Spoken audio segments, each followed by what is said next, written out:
अस्सलाम वालेकुम।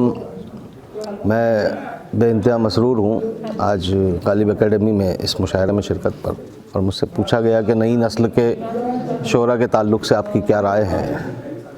तो मैं देख रहा हूँ कि नई नस्ल के शोरा एक अच्छी शायरी की तरफ कदम बढ़ा रहे हैं। जहाँ मुस्लिम शोरा की बात है वो तो कर ही रहे हैं, लेकिन वरुण आनंद जैसे लोग, मुकेश आलम जैसे लोग, ये लोग उर्दू सीख भी रहे हैं। तो बेइंतहा खुशी की बात है कि जिस ज़बान में शायरी कर रहे हैं उसको सीखा भी जा रहा है। रस्मुल ख़त लिखना सीख रहे हैं, बोलना सीख रहे हैं, तलफ़्फ़ुज़ात की अदायगी दुरुस्त है।